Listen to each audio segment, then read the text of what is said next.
Power Athlete Nation, what is happening? I am joined with longtime pal and the Associate Athletic Director for Georgetown University Strength and Conditioning and head basketball performance coach, Mike Hill, legend in the game. Getting a little gray in that beard, dude. It is, wisdom is growing. I'm getting smarter and wiser. It is, my daughter is she was looking at my hair the other night. She's like, "You're getting some whites up top here." And I'm like, "Yeah, thanks. Damn right. You're damn Thanks right for I am." that out. Yeah, earn it. Yeah. I saw a meme, like the life cycle of a man: believes in Santa, doesn't believe in Santa, convince your kids to believe in Santa, looks like Santa. Mm-hmm.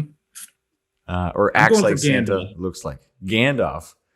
Hey, I'm going for Gandalf. It's a little bit more. It's a myth. They're both ethical, right? So I had to choose one. I'd probably choose Gandalf. Well, I appreciate that, as you were once the Gandalf to the young Frodo, Coach McQuilkin, entering the collegiate strength and conditioning game. That could go a lot of different directions with that. Yeah. Easy. Well, no, this is a PG show, my friend. And what I wanted to reconnect with you, as we always get together around Christmas time when I visit the Virginia area and see my sister, aim to connect through either a workout at the Georgetown or at least grab something to have some good conversations over and catch up on Hill's Book Club, made famous by License to Hill Instagram. Yeah. It actually, what's so crazy is, my mom would probably cry.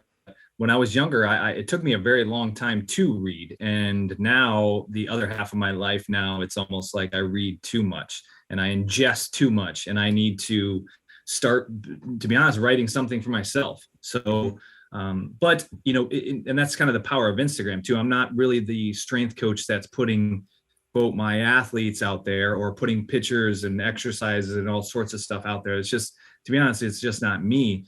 And so I wanted to still stay active in social media because it's not going out anywhere anytime soon. And so, what do I do that's routine for me? And it's really, I read 1 to 2 books per week. Sometimes it goes slower. Sometimes it goes faster than that. I usually pick out, my fall reading, my spring reading, my summer reading, and I've been doing that for a very long time. I used to be early in the strength game. It was the journals, the monthly journals that came in, but to be honest, nothing against the NSCA or anything like that, but all those journals, most of the time the study's inconclusive. They didn't have enough test subjects, or they proved what they wanted to prove, but really with little to no significance. And so I kind of got this enchanted with a lot of strength books. And so I started moving out into farther different things and broadening my scope. And it's gotten a little bit to the left and a little bit to the right. But I'm always reading 3 at one time. And it's usually a bathroom reader, which is pretty simple, easy, 100 Deadly Skills, something like that. A strength and conditioning book, or like a leadership type book here at work. And then some type of a leisure reading book. And that's my nighttime book to kind of down regulate myself. And that's what I hold myself to, as the 20 pages or at least 1 or 2 chapters per night to kind of down regulate and really fall asleep, because I was a night owl as a strength coach, and waking up early in the morning, and I was burning at both ends. And it just, it kind of formed Hill's Book Club out of just my habits and just wanting to give back and just show people what I was doing. Yeah, and that's a beautiful thing. And part of the conversation we're going to get into today is that life cycle of the coach.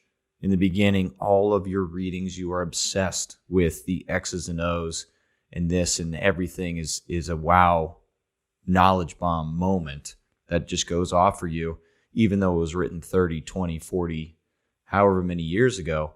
It's your first exposure to it. And yeah, man, that's awesome. I always appreciate it. And then when I can, I send a book your way. One I talk often about on this podcast, about the NBA players, that 10 years they allowed the high schoolers in there. Finishing that book, I loved it because that was like my heyday as an NBA fan. And then sending it up to you, and you knew some of those guys, which is pretty cool in that book. Yeah, it's crazy. They quoted a Coach Kirby who went around and was recruiting a young man who didn't really do too well, but he's actually on staff here. But most of the guys, that yeah, that whole recruiting thing and all that basketball stuff in the league getting younger and younger and younger. That was a great book as well. Yeah, that was a great book. That one in particular was Boys Among Men, and the big takeaway that I had that still hold on to is when they allowed these high schoolers to step in, like the 12th man on the bench, they were gone. So they're risking it on an 18-year-old kid, but you're cutting the 30, 32, 35-year-old vet that then was essentially mentoring all these young guys on how to be a professional athlete. And one person in the book, I forget who it was essentially quoted as like that decade set the NBA back another decade because there's this generation that didn't learn how to be a pro. Yeah. And that's what, strength and conditioning, I think every profession needs that, all that, the other book going with that is The Art of Impossible that you sent. Great book, learning about the zone and the flow and all that stuff. And I guess everything in this book too translates to sports. I mean, and to teams, how teams run, how people work together, and that's what, strength and conditioning, I think, is everyone has that mentor, has that person that got them got them in their foot into the door. And then they have, I think, their first half mentor, but then they realize they need to take their own counsel, and then they get their second half mentor. And so I think there's life stages with that as a strength coach as well. Yeah, and what Mike's alluding to, the Hills Book Club that we're highlighting today, this was a recommendation from Donnie Mabe, had Donnie Mabe on Power Athlete Radio and Rapping, and he brought this up. And following that conversation, purchased this book, and then immediately hit up Mike to, hey man, let's sit down and let's rap about this. And then book is Halftime by Mr. Bob Buford. And we're looking at 20th anniversary edition. So this has been essentially a battle-tested book, and I couldn't help, as a strength coach, find parallels in my coach's journey and career, and realizing as 35 individual myself, approaching my halftime and evolution, and a lot of my career conversations Mike has been a part of. So wanted to revisit some of those old conversations, dive into this book a little bit, and then help use Coach Hill's perspective as he's grown not only as a person, a man, but also a leader within Georgetown, rising from an intern into head basketball strength and conditioning coach and into the athletic director arena. That is a path that is, I feel, rare in that industry, especially with a single school. Yeah, it is definitely rare. And to be honest, I would like to say I set out and I planned for all of that. But I didn't plan to be at one school this long. I actually, the advice that I got was, you need to have 1 foot in, but also 1 foot out. You need to be 100% in, but also looking for other jobs at the same time. Now, Georgetown was a school where there was only one strength coach here before I got here. So it was a unique situation. And getting, I guess, my career path, I had a ton of no's, absolutely, however many millions, thousands, hundreds of no's and emails and all sorts of things for tons of different jobs. But this job was the one that I saw the best path for me for the next 5 years. And that's what I took. I was just thinking, I just need to get a job. I just need to work with this sport. I just need to get to this. But after, that 5 years and being here this long, it was like, okay, let's put some roots down here. Let's move to this next job. This is the basketball job that I do want. Had the opportunity to have this, but in the rest of those titles just came with hard work, just came the director position, the assistant athletic director, now the associate athletic director position. And it's interesting, this book that Chris brought up is me being 42 years old, seeing that, am I, trying to identify where I'm at. Is it still my first half, or am I at halftime, or am I transitioning into my second half already? And the crazy part, me in thinking about this and reading this book and taking, copious amounts of notes and highlighting and really the books that I'm normally reading at nighttime is I'm highlighting, I'm taking some notes, but I'm trying to get when I'm reading, trying to get my thoughts. I'm not a big meditator, but just get my thoughts focused. And then sometimes a little intuition will pop up. And I'll write down my notes for the book club, which just comes to mind. But I'll just pull my little yellow tabs out. I think of reading the Art of Intelligence, or Test Gods, or another book, or Halftime. Something else will just pop up completely unrelated to this book that I will just write down. And that's what I've, one side note, enjoyed about a lot of books, and this one actually brought a lot of those. Just what do I need to do? Little tidbits and things that need to move me forward in life. Things I need to take a step back and look at. Then going through the book, a lot of that stuff was presented in the book, and so, I think the book was written in the 1990s. Like Chris said, by Bob Buford, and perfect for the time of the baby boomers, of people taking one job, but also probably something that their parents did or that was in their lineage. Because way back in the day, everyone, you were going to be a blacksmith, you were going to be a farmer, you're going to be this. And my parents' generation, you're going to take a path of this. Being a teacher, or being an accountant, or being whatever that path would be. You're going to be a lawyer. Now, the population is presented with so many things to do. It's almost like you need to take one or two bad jobs to actually find out your good job. And so this book, very relevant for that time period, and still relevant now, because there's even more options and there's even more things, and people are being forced to do things that they really don't enjoy. And I'm very actually fortunate that I've been here this long, to wrap that back, is been here this long to stay here for now 18 years.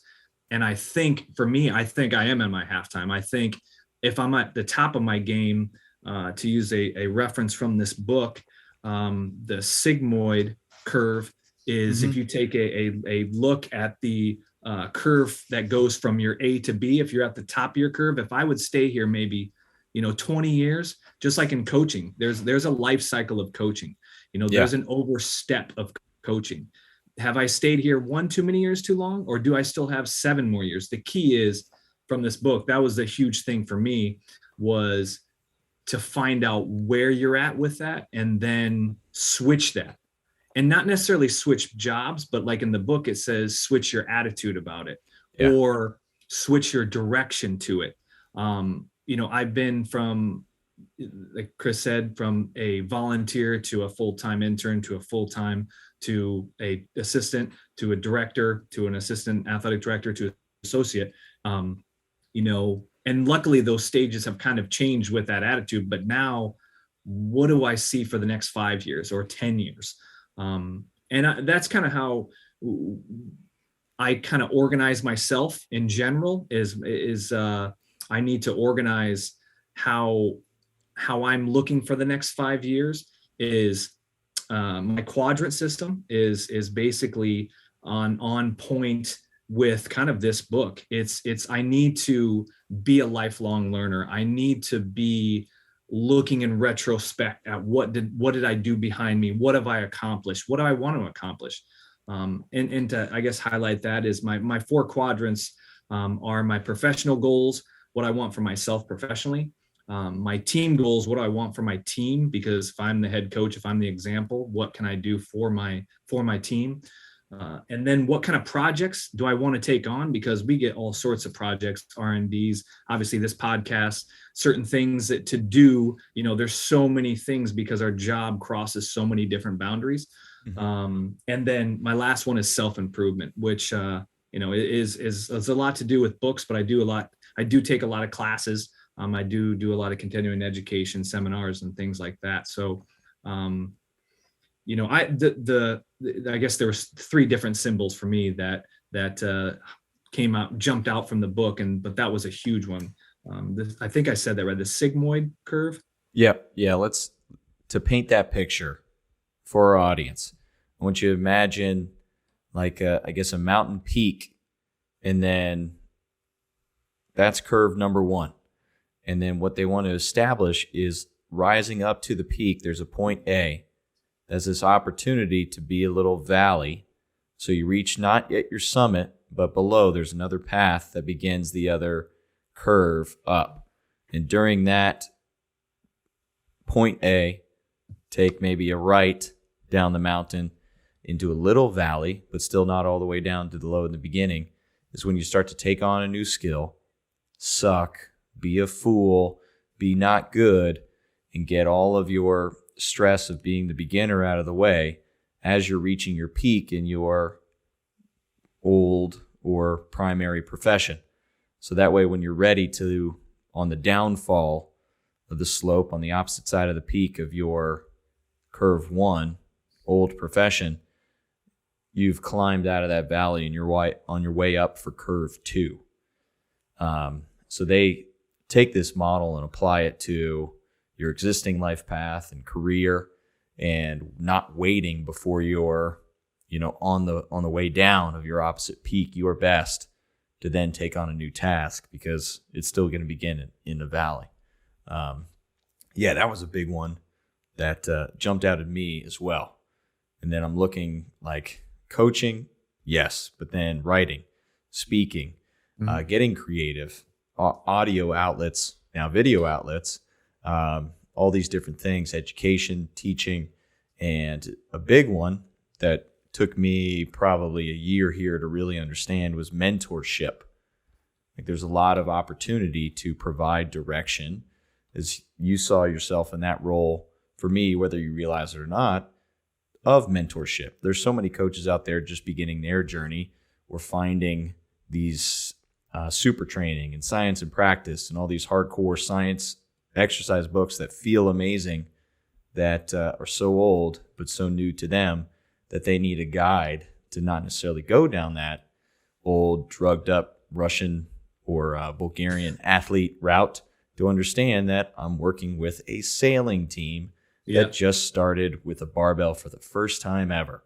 Let's not go a little crazy with percentages, pal. And even with career. So mentoring people within their career path, not just within the X's and O's and strength and conditioning, and helping them realize, is coaching the career, or what do you like about coaching that then we can find in a better, safer, or position more suited for you as an individual? Yeah. And I think, I guess one, when that curve and that point, one outlet that, strength coaches have been taking is like, do I go professional? Do I go private? Mm-hmm. Do I go high school? Or now the other one in the past I would say 10 years, but 5 years, is tactical, and for me, being in this field, I've thought about all of them, have opportunities for all of them. Were they the right opportunities at the time? I guess as Zen philosopher will say, I guess we'll see, right? But for me, being this old, having a 7-year-old, now, the book talked about putting something in your box, like what is in, not the movie Seven, what's in the box, but what is in the box? Like, what am I putting in the box, right? And now it's kind of like family and time, because my first half, I feel like I was just chasing, and what the book referred to as, everybody would know, a rat race of chasing information and just trying to gain. Well, every strength coach knows that you're not trying to gain money in this profession. You're really kind of trying to gain success and or significance and or the next job. And so for me, it was kind of, trying to gain so much And now it's kind of like, all right, take a step back, let's slow down, And so I feel like I am entering the first stages of my halftime, right? Even though I've been here for 18 years at only one job, whereas some people, they may have had, 3 or 4 strength coach jobs. And now they're figuring out, wow, you know what, this college thing, it's not really worth it for me. I've been fired 3 times. Now I'm at this job. What should I do? Should I take a step away? Should I go private? Should I start my own business? And so, yeah, I'm glad, I got some good advice early from a great strength coach in Augie Morelli, who was, and not necessarily in this terms, but have a plan A, plan B, plan C, and then an eject button, plan D, just in case for all of that stuff. So I've kind of been prepared throughout my life for all of that, and that's kind of why I created this system around myself, not only to direct my kind of crazy all over mind, my chaotic system of a mind, complex system of a mind, but also to channel my learning and to channel my own personal career, and then just trying to teach that and help others really. And really, Neil Stroll, who passed away, who was a leadership coach here at Georgetown University, said anybody can be anybody else's coach. And for me, anybody can be anybody else's coach, but anybody can be anybody else's friend. Anyone can be anybody else's mentor. I've got people who are younger than me, like yourself. You're one person away from everybody that I would like to talk to in the strength world. So, take just as much as you took from me, I take from you. And I think that's the a good quality of a lifelong learner to me. And so I've kind of taken that approach, that white belt kind of approach with everybody is, okay, let me show you how I did this. Let me give you my perspective on this, and let me give you my mentor's perspective. And then with this information, you make whatever informed decision that you want to do. And I think, this book just for me just highlighted a lot of the stuff that even though it's halftime for me, coming up, it's just highlighted a lot of things that I've been thinking about, just put it into words on paper. So yeah, man, have you ever faced, explain, let's do this first before I ask my question. Explain like the intern process on how many you see each year, and then to help give us a perspective of how many young coaches over the last 18 years that have had access to work alongside you. Wow. Me being kind of the first one here, I kind of paved the path because there wasn't anything going on. There's work study. Mm-hmm. Now we have volunteer interns pre-COVID, and then we're bringing all that stuff back. But we have the volunteer strength coach or internship positions. We have the collegiate internship positions. If you're taking, a class at George Mason or somewhere else, and you need 3 credits for your internship, coming here and taking that during the summer or one of the semesters. And then we had the full-time internship that was through the CSCCA. So we would see roughly, I want to say, between 5 and 10 per year, and sometimes more than that. So being here 18 years, it's a lot of people who've gone through here. So many people that I started making a master list and a PowerPoint together, and we had an Iron Hoyas kind of reunion over COVID with everybody on Zoom, and everybody got on there, and it was, I don't know, how many people, 70 some people were on there. We've also had many different program styles. So tried to make it informal, tried to make it formal, tried to make it non-existent, tried to make it, hey, survival of the fittest, just show up, coach, do all that stuff.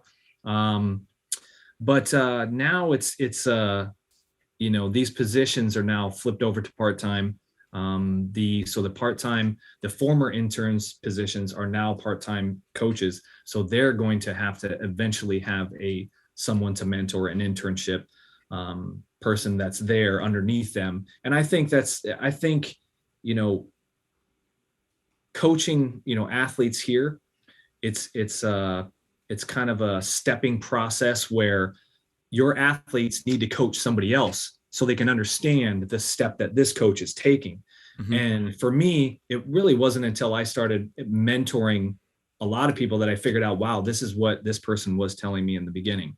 And I think if you get that out of the way in the beginning, I think, and teach those coaches through that process, I think it helps. I think it helps tremendously. Yeah. So leading to the question, like, what's some observations or actual pushback that you've received from people that you've, in good light, aimed to mentor? Like, they knew it all, or that program doesn't work, or thanks but no thanks. Like, what's some of the reactions that you've received over this time?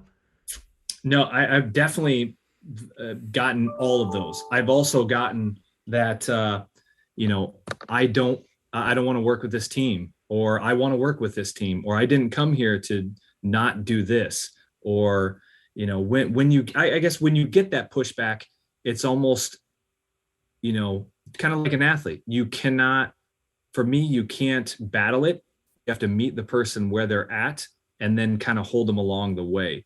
If somebody knows too much, if they come to you and they've read all the books and read all this stuff and done all that, it's almost like you have to meet them where they're at and compound them with even more information to kind of stimulate them a little bit, and then steer them in the direction that you want to go. If somebody doesn't know anything, you got to do the same exact thing. You got to kind of start small with them.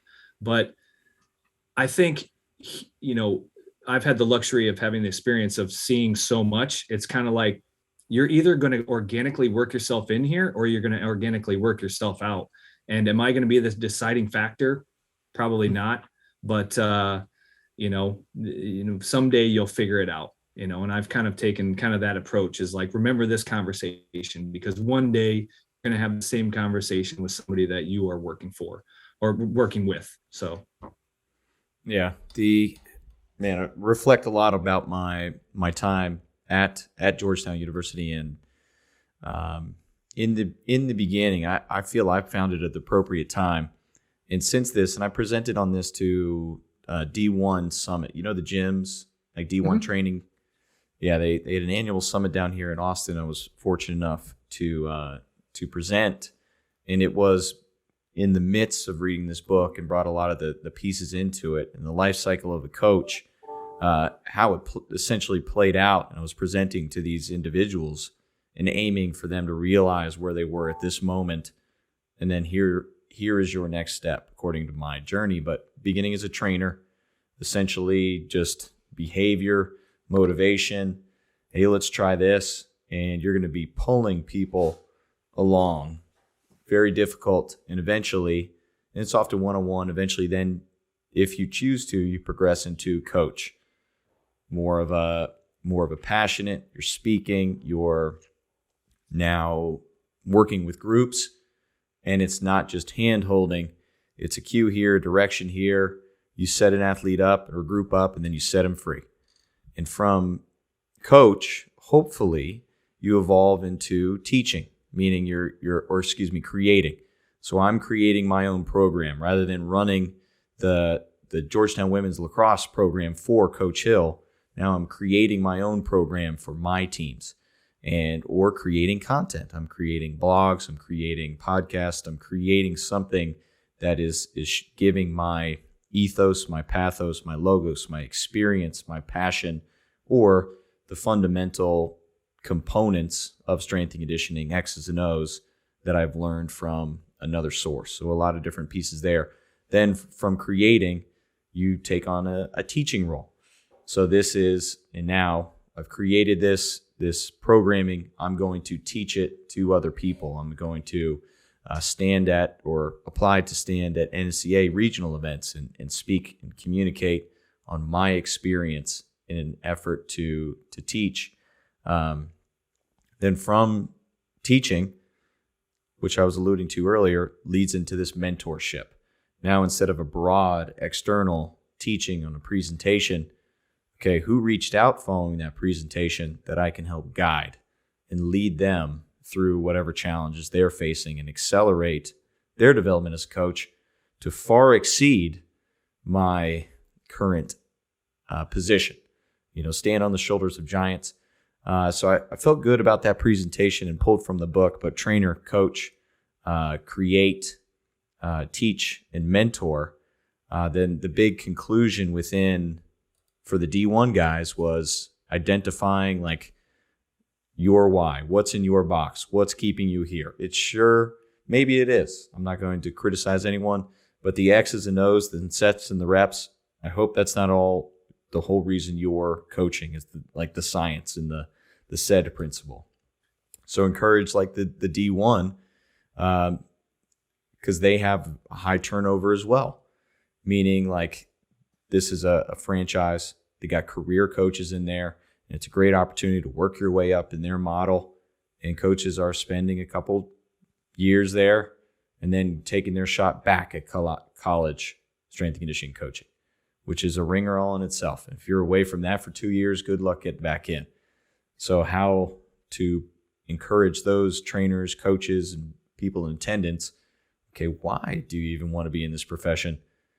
Does D1 opportunity, like present an opportunity for you to check what's in the box and expand and build and grow a life for yourself? So that was a cool presentation and journey and timely book to assist in aiming to help mentor those trainers and coaches and where they were. You know, maybe they didn't want to be franchise owners. Cool. Well, what do you want to do? And how can we guide them? So did reference a Hill experience within that when I was on my coaching phase, some coaching conversations, and to represent our conversation in the slideshow presentation, got a picture of Will Ferrell and Cal from Talladega Nights, just like rocking Powerade and Old Spice leather jackets and just having a conversation over KFC and pizza and Coca-Cola. Yeah. But yeah, man, and then I referenced women's lacrosse on purpose because it was that hard conversation where Coach Ricky Freed came down in the weight room, you know, looking for me, but was away. And he had to have a conversation with you to then have a conversation with me. And then, you know, you have to own your mistake at that point and realize I unfortunately, and never forget it. The quote from you is like it's your team to lose. So had lost the opportunity to work with the team based off of poor communication and, choice of the programming provided for the team. Didn't necessarily fit their personality. It was me forcing what I enjoyed into their current training. But yeah, man, it takes opportunity to fail to then have the reflection to then grow as an individual. But you make a decision to reflect. Yeah, absolutely. And I think that's, what we've tried to do here is, and what Augie did, and he said it once, was he's created that shell, and I needed to continue that shell for coaches to be able to fail and be able to show them the guardrails left and right. There was another rule was if I'm in a conversation about your actions, then I'm the head strength coach. Yeah. You need to own all that up. If I'm having conversations about your actions, then there's a problem. Or if they need to bring me in to convince somebody of their team, to convince a coach that their team needs to do X, Y, or Z, then you're not doing a good job convincing that coach, no matter what, or take a different angle on it. For admin things, yes. But if you're trying to convince your team not to do a conditioning test, that's your job. We pay you to do that. That's the price of admission. If your coach doesn't want to go overhead, all right, well, I don't need to be the closer because I'm not winning anything. This isn't a D1 training. We're not going to get, $500 more sessions if I convince your coach that we're going to do this, right? You need to convince it so you can get buy-in from that coach so you can organically work yourself in. In that case, like another thing, another symbol, because I feel like I resonate very strongly with symbols, is the part of the book is the pouring in and pouring out. And that's like, gaining experiences of the two spirals, where the spiral is pointing in and ends, as trying to gain, as I said. but then later on you try and spit out the knowledge. Sometimes, I see somebody struggling with that, or, like you said, the challenges that are brought towards me, and I just give them my advice. I don't want to be the guy coming in and telling them what they should do. It's like, you need to gain those experiences, because none of them are unique. And if you make a choice to go left or go right, it should be your choice. It shouldn't be, well, Coach Hill says, we can't do this test or do this because, that's just Georgetown rules. No, it should be, do you believe in it? Okay, good. Well, I do too. Go do it. Right. And that was, I remember the conversation, when you came and the certifications that you had. And at the time it was like, hey, well, you need to get your NSCA just so you can do the NCAA, but in reality, you don't really need it. You just need to present to me that you know what you're doing, and you have the knowledge base behind you. And then if you believe in whatever system it is, great. Just make sure your team believes in it. And really that comes down to, it's your team to lose. And so, I guess with that, for me, I've some people have left, some people have stayed, some people don't like that. Some people like rigid systems. But I came in and, I thought I knew everything and knew all the, science and practical application behind that. But I was humbled pretty quickly with Coach Augie Morelli, and, he didn't force anything really on me. And so for me, seeing that and being a part of that, I don't want to do that to anybody else. And so just taking my experiences and passing that on down. But I think the first half of gaining and pouring in, and then the second half of pouring out, I think with that per se, I think I'm pouring out.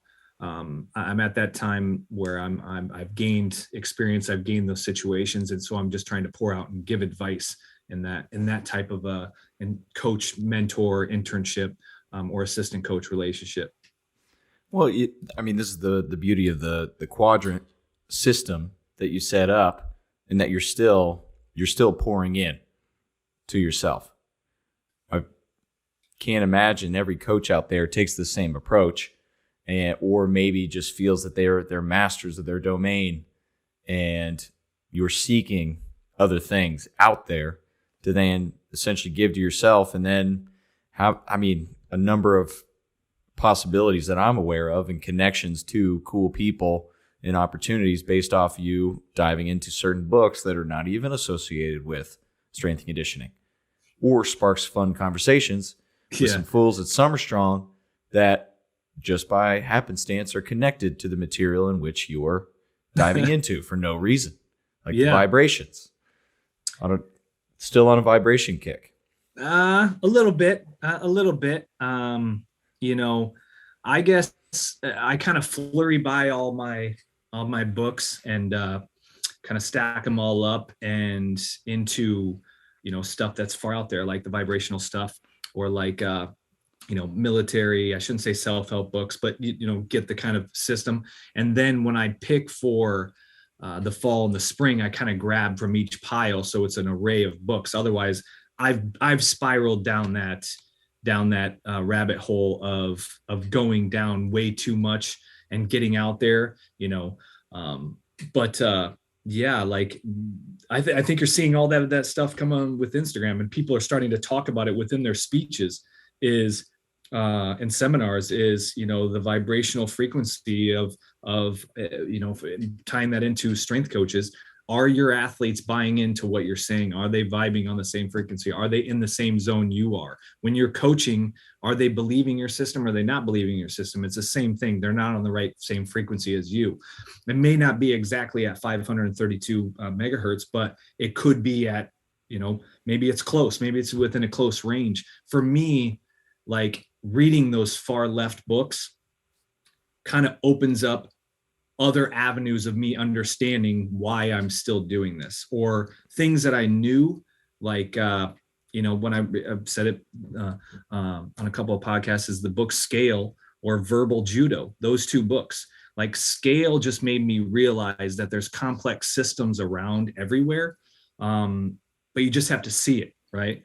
that Arthur, I'm going to butcher the quote, Arthur Schoppenheimer quote of a talent hits a target that no one else can see, but genius hits a target or talent hits a target that no one else can hit. Genius hits a target that no one else can see. I believe that was Arthur Schoppenheimer. And that's kind of like the scale thing of, wow, once you look at that and you see all these fractal patterns, it's kind of wild what things stem from. Me being at Georgetown, I'm a fractal pattern. So I was an endpoint, a node, and how many interns, as you alluded to earlier, came through, and now where are they? They're sprawled out into this fractal, broccoli of coaching around all over the place. Verbal Judo was a book where you start to recognize the back and forth. Like, we're having a conversation back, you're asking questions forth. But if we were sitting here and me and you were just one-upping each other on stories like, remember this time? Well, remember this time, or I did this, or I know this person, or name dropping back and forth, which, we haven't, then there's a verbal boxing match going on. We're trying to fight back and forth. But verbal judo is kind of rolling with the punches. An old Irish cop wrote the book, how to, kind of dissolve situations with your words or your body language or your actions.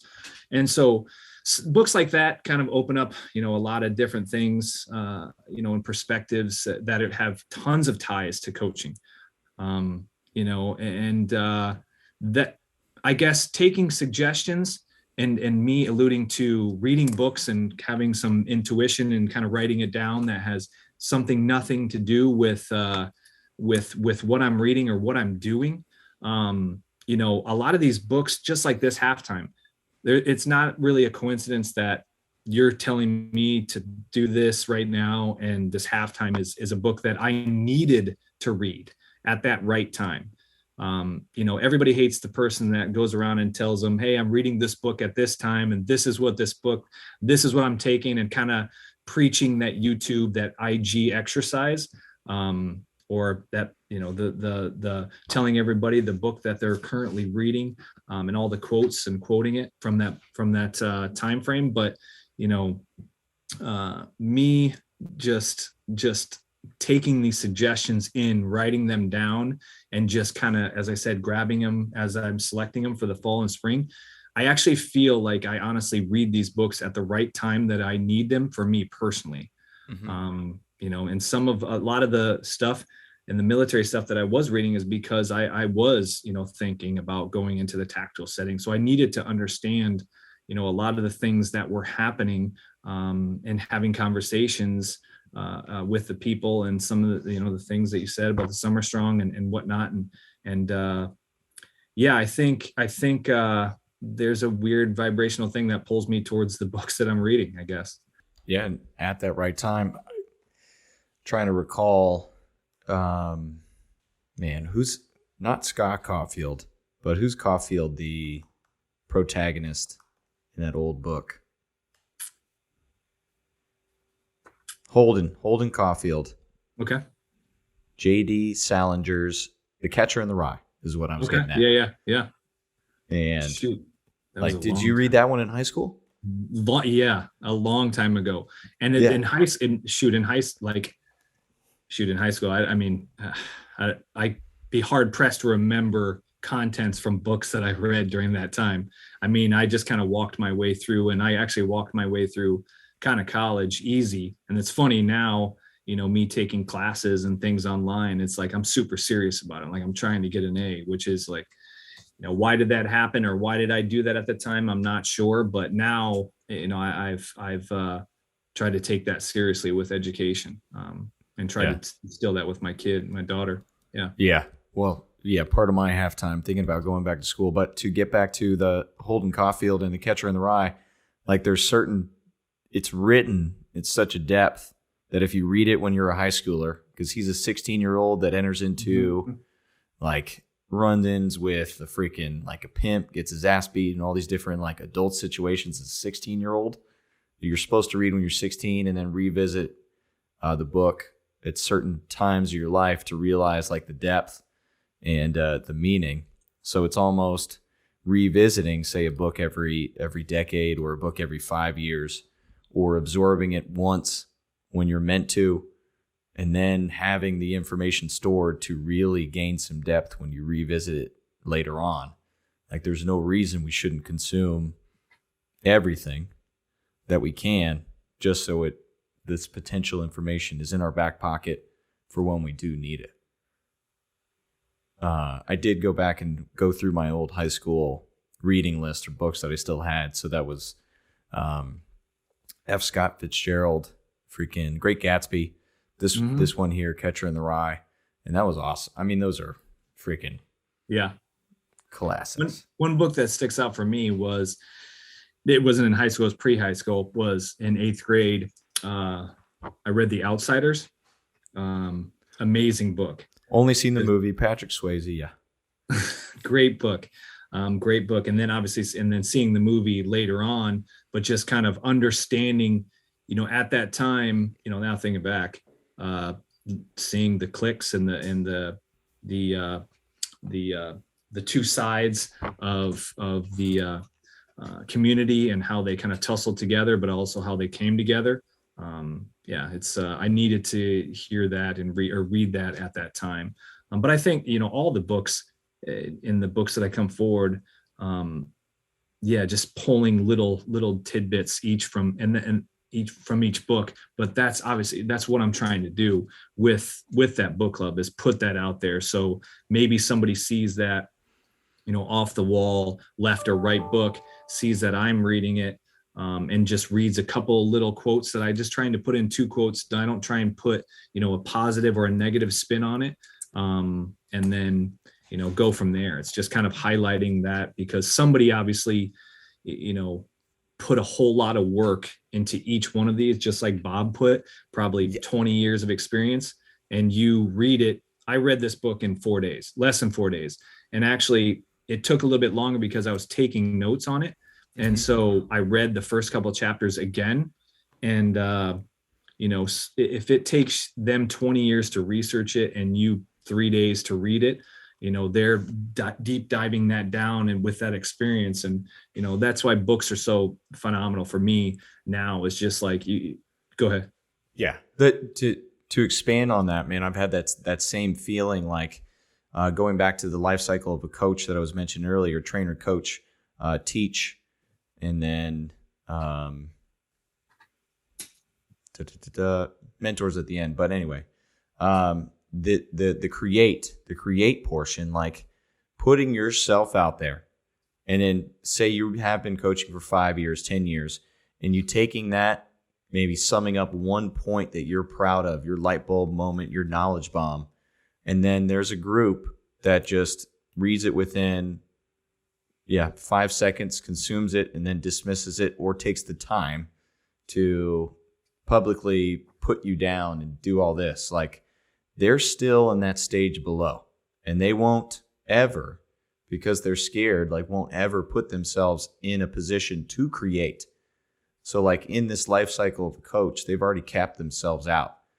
So like the appreciation, if I am seeing a post, or if I am seeing a book, or someone put together an online course, whether it's strength and conditioning or the otherwise, like I'm well aware of the time and the investment that put it out. So even if it is a 60-minute NSCA lecture, like I have perspective of what led up to that. So I'm going to give them their 60 minutes and not poo-poo them. Maybe I disagree with their point perspective. It still took a lot of them to get to that point, and then even more so to package it up, to present it, and then create that opportunity to speak wherever it may be. Yeah. So like, I get. Yeah. What I'm hating on the haters. Like, even within music or any other art form and respect, man, I hate that song, blah, blah, blah, blah, blah. Okay. Well, what song have you written, my friend? And where can I listen to it to give you some shade, sir? Like two ways, two things with that. One, you could take this book, and he says it, Bob, like it talks a lot about God and Christianity, talks a lot about money. And I'm sure he answered a lot. I had the second edition of this.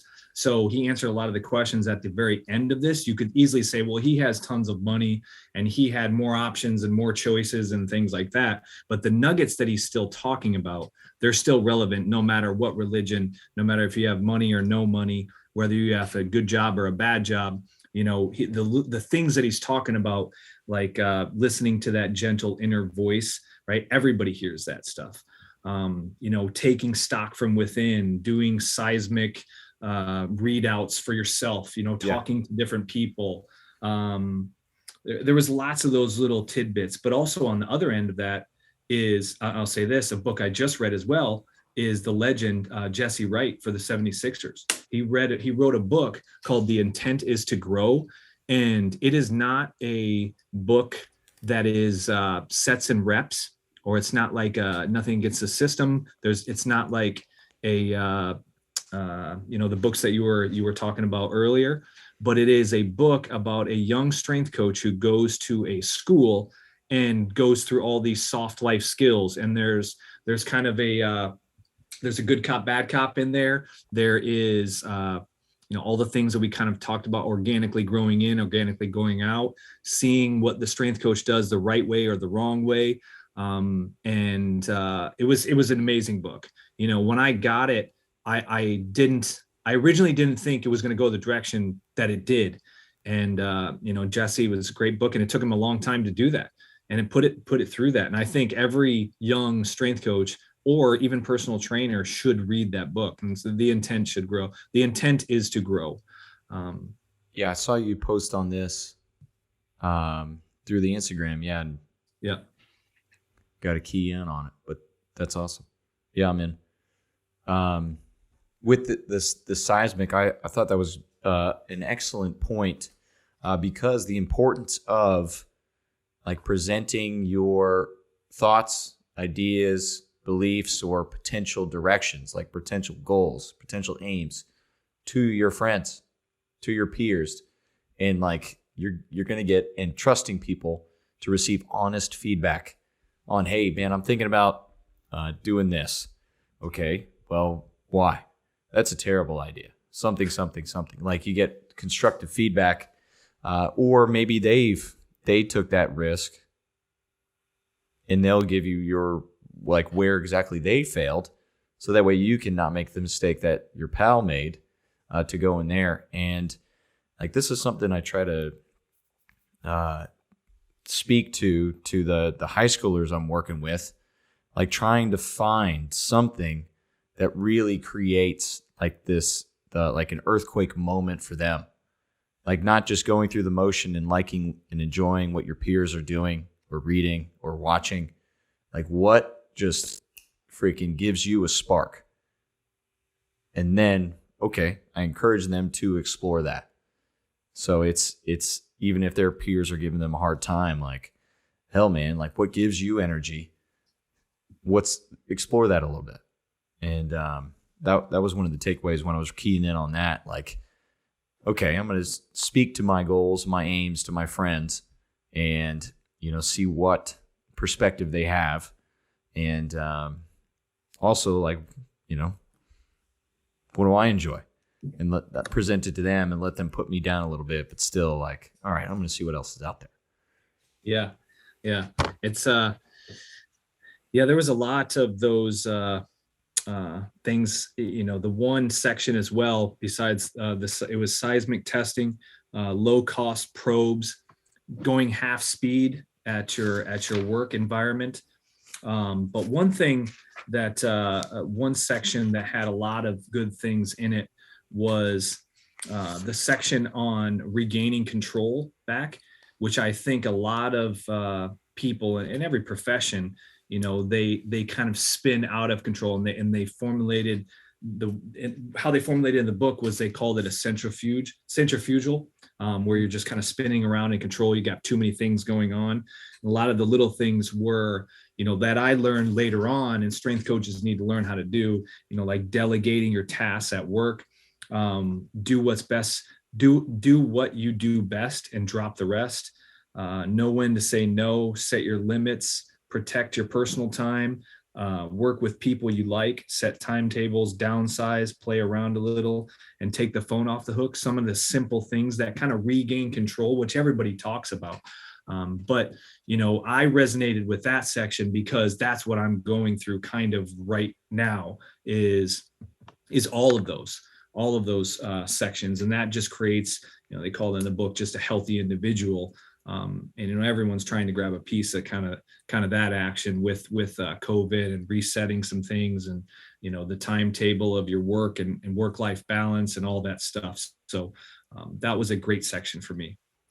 Well, what action are you going to take based off of reading that section or the book in general? Really, all of those things. I just need to define all of them in general. I think delegating, checking the boxes of each one of those, and moving to the stage of protecting my personal time is the one that kind of resonated more with me.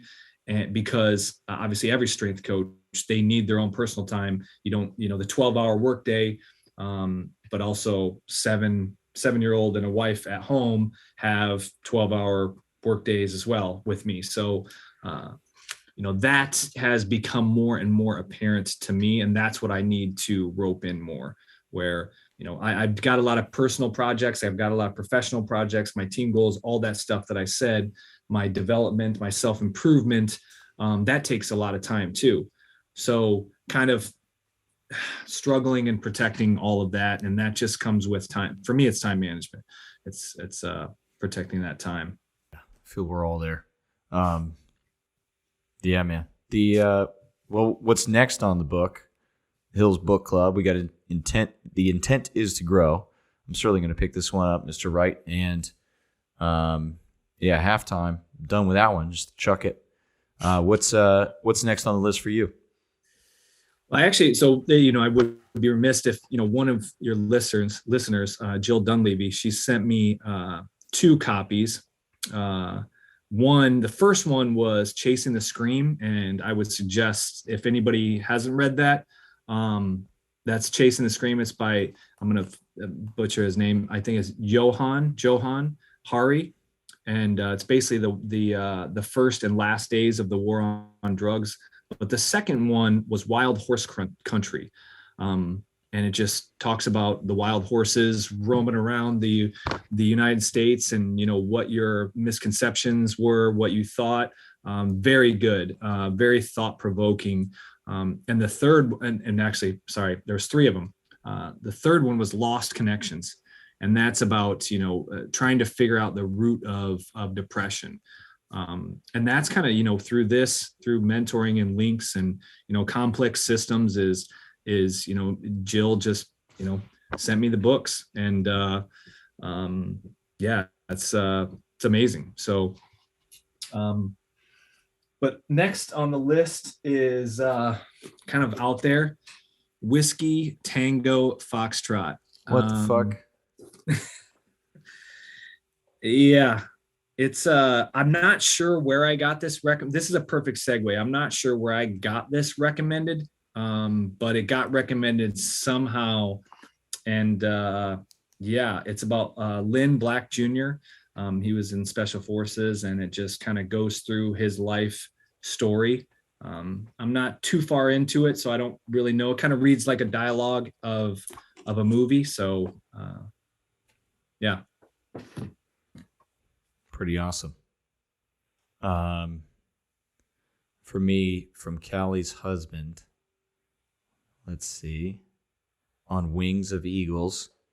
It's apparently a true story based off of Ross Perot hired a bunch of mercenaries to go take care of business on behalf of some people in need, because the U.S. government would not go in for rescue. So that was one of the this swing caused him to propel into popularity and eventually run for president in I believe it was 94. But so highly recommended by Callie's husband. So I'm going to dive into that one. And he and I are going to take some steps towards writing our own screenplay on some fantastic adventure. I'm feeling of taking one of my plots for movies and actually fleshing it out, which would be pretty fun. I have talked about it on this podcast, and the more public I make this, the better, because then you'll know it's mine. Yeah. And essentially Texas took all their gold reserves back from Fort Knox. So I don't know how they transported all that, but there's a movie plot in there. All that gold is on trucks somewhere, and there's going to be some people that just get the route and got to go steal it. So it's either I haven't decided which side I'm on of the heist crew. All right, let's get the backdoor plan, or like the former SEAL Team 6 dudes that are hired to protect it. Yeah, I don't know. So Callie's husband's got some military experience, so bring some of that perspective in, and then I'll just be the idea man. Trying to just not let it turn into the Fast series. Do the best I can. No, I think, I've explored, like I said, I read in all these books and, the Good Will Hunting, whatever blows your hair back, that type of, what book should I read? But I think I need to be writing. So I actually have started to write. There's nothing to promote or plug yet. I've delved into writing movie screens, scripts, and it's kind of hard, but it is a fun, you learn something about yourself and through going through that, but I'm still, with this book and with everything, I'm still, going to sleep every night just hoping that Jim Morrison and the Weird Naked Indian come to me to kind of figure out what am I doing with my life, right? And hopefully it's not a concert in Aurora, Illinois, but it's something, that'll take me on that sigmoid curve to the left or to the right. But you saw the Naked Indian too? I did. Yeah. Did really you weird. Think it was awfully weird how naked he was? Unnecessary. It was unnecessary. That's what it is. But I always think about that when people ask you, and what do you want to do? And I'm like, I don't know. I'm just kind of waiting for that to happen, right? You're waiting for that weird naked Indian to come to you. But hopefully the next time on the podcast, it's promoting my book and what I'm trying to do. So it's in my fifth draft, which is, fifth draft is still nothing much there. It's just kind of, I wanted to, it's kind of 5 significant dates that I've gone through, but it's still something. It has to be, it's related to what I said earlier about symbols and how I resonate with symbols and how much meaning they have. And, like your Power Athlete skull and all that stuff and branding and like your guys' podcast with Harry a while ago and Callie and talking about what you guys wanted. And, it's kind of speaking to this book to, I guess, tie it all together. It's kind of speaking to that. What do I want to, if I have success now, what to be significant, what do I want to do and to leave behind? I think it is kind of a book, like a Zen master for motorcycle machinists or something like that. So, yeah. Have you done any research on that, like the power of symbols? Yeah. I definitely have. And I've gathered kind of my own just thoughts on what I think, this in strength and conditioning or sports performance or human performance for that matter. What does this mean? How do I convey that message and transcend it through time? Or just when you look at it, does it say everything from top to bottom?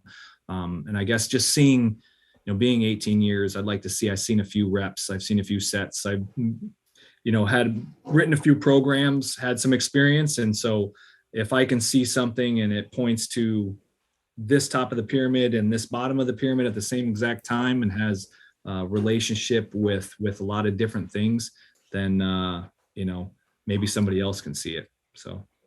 Boom. Well, always welcome, Mike. And I look forward to, I'll be up in a couple weeks to, nice. Yeah, man. Hopefully reconvene and explore the next book. I got to get on some of these you mentioned here, but yeah, there's my winter reading list.